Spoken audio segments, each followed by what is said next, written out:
When you go through all of Europe, all of France, all of Germany, all of Italy, all of Russia, all of the European nations, and the Americas, you're going to find out something. That the so-called Negroes or Moors only mean that you're black. Moors ran everything, and a lot of these Moors were Jews. Some were Sephardic Jews, and some of them were other type of Jews. But these Jews or Israelites ran what you would call the European nations. You were talking about two categories of slave, and Menashe ben Yisrael created a second category, escravo no bañado. Is that just something he kind of made up so that Jews could own slaves like everybody else, or does it have any sort of halakhic or legal basis? You're opening a can of worms, but as I learned from my mentors, we have to say things as they are.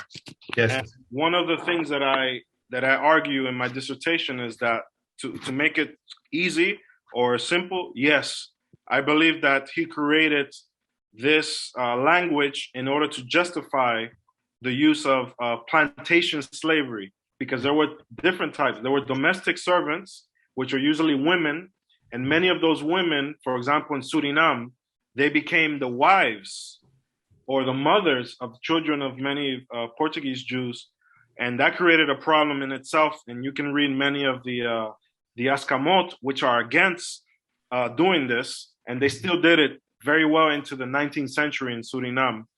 And what's her name? Aviva Ben-Ur has written about this a lot. And so, yes, I would say that that it was intentional. Otherwise, all the slaves would have to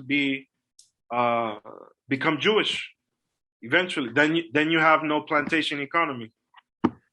But I mean, Menashe ben Yisrael was not one of the perhaps top shelf Hachamim. Right.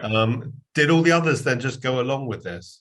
So what I've researched is that there are many texts which are creating this or constructing this sociology. For example, in the prayer books, Me'ah Berachot, 100 blessings, written by Matatias Daboab, this text has a special blessing when you purchase a slave. You say Hatov v'Hametiv. So this, when you buy a slave, you say this blessing because you're going to benefit from the work that the slave is going to do for you. So this is a performative act which is constructing the psychology of the community at the time. Also in the writings of Isaac Aboab da Fonseca, which I read, he says it is impossible to serve God and to perform the mitzvot without servitude. It is impossible. Also in the writings of, he was not a chacham of the community, Abraham Farrar, he wrote a book, a legal treatise in Portuguese, which is a manual for newcomers who are returning to the Jewish open practice of Jewish faith. And he says that it is a sin to free the slave. It is a sin. He uses, é pecado liberar o escravo.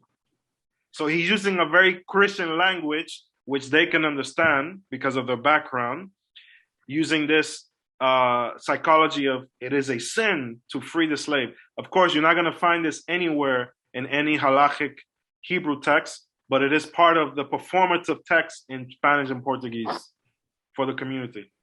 I suppose that this is a community which is led by its richest members, and the richest members presumably were in the sugar trade. Yes. Then they're gonna have the rabbis do what they want. Not only that, the West Indies Company had the Ma'amad had a fund, yes, an investment fund in the West Indies Company. Yeah.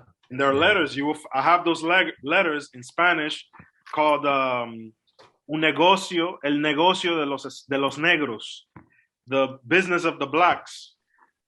So perhaps at some future date we can have a whole meeting on this, because it's such a It's such a fascinating subject, and as you say, it's important that we sort of discuss these things as they are, rather than in some sort of Exactly. politically correct vacuum or I something. will say this so that I don't want to give off the wrong image that Jews are the culprits in this. According to the research of Katia Antunes and what's her first name, Ribeiro da Silva, they went into the archives, the municipal record, and found how many Portuguese Jews are actually working or involved in slavery and slave trade. And when in comparison to the Christians, the Dutch Christians and others in other places, the Jews number maybe a 10%. So we cannot say, oh, the Jews are the culprits or they're the ones responsible for this. However, I would say that in the context of the Netherlands, Jews consistently challenged the legal notions which were not established in the Netherlands. They brought in slaves all the time, and they were challenging the idea of the free soil tradition, which was not unanimous nor universal in the Netherlands. And they were able to get away with many things because they were part of the elite of the society.